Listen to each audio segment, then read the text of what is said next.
Welcome back. We are discussing plus one biology, chapter number 14, that is respiration in plants. In the last video, we were discussing about the introduction. Rather, we have done introduction and respiratory quotient. Today's video pertains to aerobic respiration. In simple words, aerobic respiration means respiration which takes place in the presence of oxygen. It is a multi-step enzyme-mediated energy-liberating catabolic process of complete oxidation of a respiratory substrate which takes place in the presence of oxygen, forming carbon dioxide and water as end products.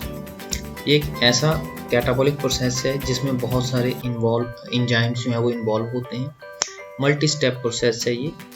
और क्या होता है इसमें, जो भी respiratory substrate होता है उसकी कंप्लीट ऑक्सीडेशन होती है।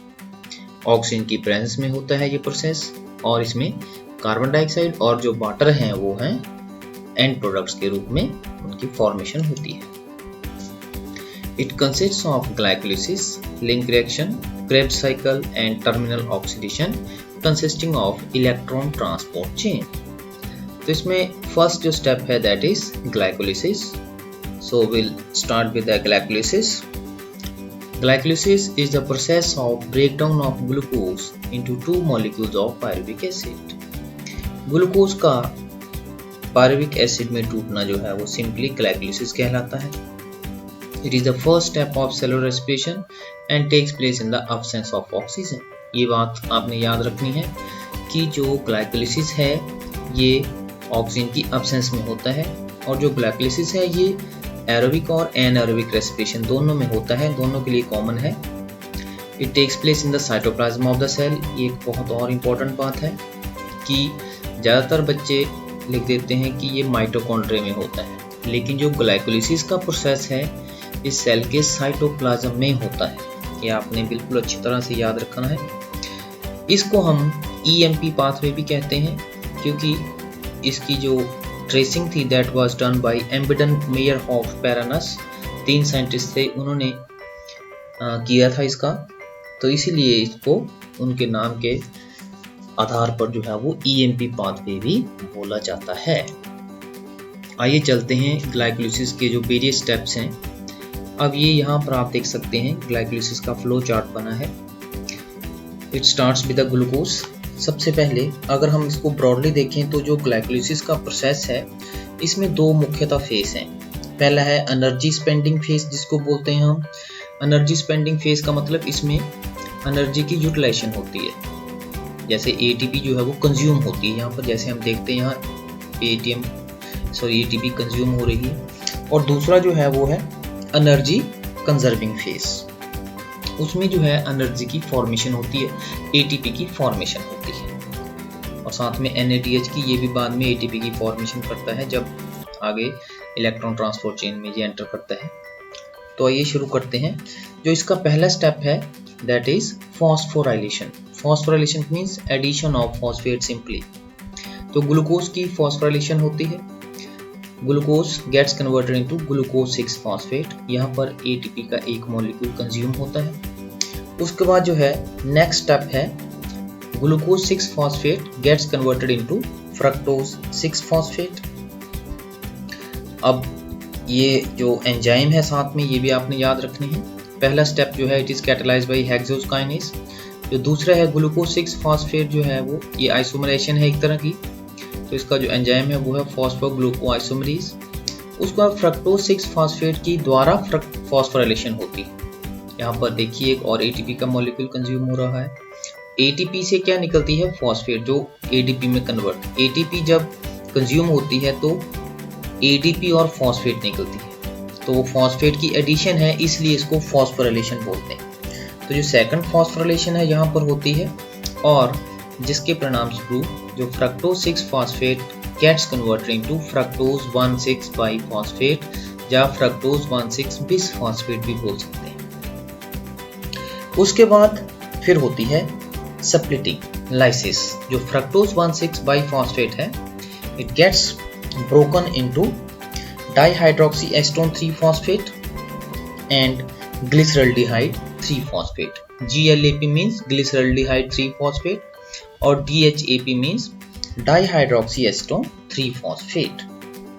और उसके बाद जो है जो डाईहाइड्रोक्सी एसीटोन 3-phosphate है, इसकी आइसोमरेशन हो जाती है ग्लिसरल्डिहाइड 3-phosphate में. ये देखिए ये एरो जो है वो, और ये जो रिएक्शन है ये होती है ट्रायोज फॉस्फेट आइसोमरेज की प्रेजेंस में. तो अब यहाँ पर एक बात और समझने जैसी है, फ्रक्टोज 1,6-बाइफॉस्फेट जो है वो ग्लिसरल्डिहाइड 3-phosphate और डाईहाइड्रोक्सी एसीटोन 3-phosphate में टूटती है.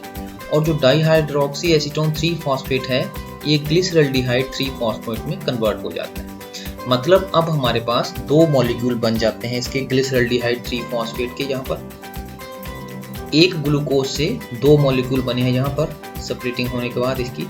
अब फिर ये आगे फर्दर दो ही चलेंगे और अल्टीमेटली लास्ट में 2 पाइरूवेट ही बनेंगे. तो स्टेप नेक्स्ट जो स्टेप है उसमें, अब यहाँ तक तो था ये एनर्जी स्पेंडिंग फेज, उसके बाद जो है वो एनर्जी कंजर्विंग फेज शुरू हो जाता है. ग्लिसरल्डिहाइड 3-phosphate जो है इसकी ऑक्सीडेशन होती है या डीहाइड्रोजिनेशन बोलो आप. डीहाइड्रोजिनेशन होने के बाद ये इट गेट्स कन्वर्टेड इनटू 1,3-बिसफॉस्फोग्लिसरेट या 1,3-बाइफॉस्फोग्लिसरेट. फिर यहाँ पर एक 2 NADH के मॉलिक्यूल निकलते हैं जो कि फर्दर आगे जब इलेक्ट्रॉन ट्रांसपोर्ट चेन में जाएंगे तो वहाँ पर ATP की फॉर्मेशन करेंगे. इसमें भी आगे 2 शटल सिस्टम होते हैं, वो आगे हम चर्चा करेंगे उसकी.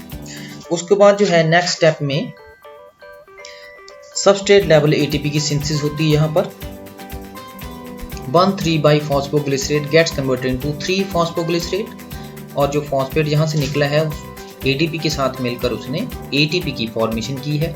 अब यहाँ पर 2 इसलिए लिख रहे हैं क्योंकि ये 2 मॉलिक्यूल हैं, इसलिए यहाँ पर 2 NADH बने तो 2 ही ATP बनेंगे. एक की फॉर्मेशन से एक बनेगा तो 2 हैं तो 2 बनेंगे. उसके बाद 3-phosphoglycerate जो है इसकी आइसोमरेशन हो जाती है 2-phosphoglycerate में. 2-phosphoglycerate के बाद फिर इसकी डिहाइड्रेशन होती है in the presence of enzyme enolase to form phosphoenol pyruvate. Phosphoenol pyruvate की फिर यहाँ जब इसकी कन्वर्शन होती है पायरुवेट में और यहाँ पर ATP की फॉर्मेशन होती है, 2 मॉलिक्यूल ATP के फिर बनते हैं. ये रिएक्शन जो है वो कैटलाइज होती है पायरुवेट काइनेज द्वारा. तो इस प्रकार से हम देखते हैं एक ग्लूकोज जो है वो ग्लाइकोलिसिस में 2 पायरुवेट मॉलिक्यूल की फॉर्मेशन करता है. 2 पायरुवेट या पायरुविक एसिड भी कई बुक्स में ऐसा मिलेगा आपको, पायरुविक एसिड तो एक ही बात है. तो ये आप लोगों ने इसको अच्छी तरह से याद कर लेना है, बहुत आसान है. Now coming to the balance sheet of glycolysis. अभी हम यहाँ पर एक थोड़ी सी और देखेंगे. यहाँ पर शुरू में ATP के 2 मॉलिक्यूल कंज्यूम होते हैं और उसके बाद 4 ATP की फॉर्मेशन होती है. 4 ATP बनते हैं, 2 कंज्यूम हो जाते हैं, तो कितने बच गए 2 ATP और 2 NADH की फॉर्मेशन होती है. यहाँ पर जो 2 NADH हैं ये 2 शटल सिस्टम होते हैं. फर्दर अगर तो मैलेट एस्पार्टेट के थ्रू ये जाएगा तो 3 ATP की फॉर्मेशन करेगा और अगर ग्लिसरॉल फॉस्फेट शटल सिस्टम के थ्रू ये एंटर करेगा तो ये 2 ATP मॉलिक्यूल की फॉर्मेशन करेगा. तो 2 अगर तो मैलेट एस्पार्टेट में जाएगा तो 6 ATP बनेगी, अगर ग्लिसरॉल फॉस्फेट शटल सिस्टम में जाएगा तो 4 ATP की फॉर्मेशन करेगा. तो अगर 6 की फॉर्मेशन होती है तो नेट जो है वो 8 ATP बनेंगे यहाँ ग्लाइकोलिसिस में. अगर 4 ATP की करता है तो ये टोटल 6 ATP की फॉर्मेशन होती है. ये आगे हम देखते हैं.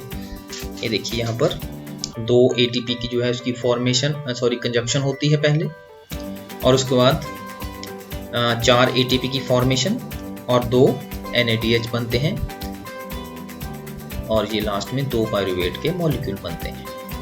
अब 2 ATP की कंजक्शन हो जाती है तो 4 में से 2 निकल गए तो 2 बच गए और एक NADH जो है वो या तो 2 ATP बनाएगा या 3. तो इस प्रकार से हम देखते हैं 6 या 8 ATP की फॉर्मेशन होती है depending on the shuttle system. अब pyruvic acid is the key product of glycolysis. अब इसका फेट क्या है रहता है आगे, मेटाबॉलिक फेट ऑफ पायरुवेट, ये भी बहुत इंपॉर्टेंट क्वेश्चन है। अब ये डिपेंड करता है सेलुलर नीड के ऊपर और प्रेजेंस और absence of oxygen. There are three major ways in which different cells handle pyruvic acid produced by glycolysis.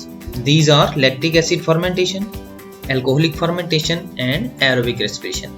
अगर तो ऑक्सीजन की प्रेजेंस है, ऑक्सीजन प्रेजेंट है तो एरोबिक रेस्पिरेशन होगी इसकी, तो ये it will enter into Krebs cycle. अगर एनाएरोबिक रेस्पिरेशन है, जब फर्मेंटेशन का है, तो ये दो प्रकार की फर्मेंटेशन करेगा, pyruvic acid lactic acid fermentation या अल्कोहलिक फर्मेंटेशन। तो आज की वीडियो में इतना ही।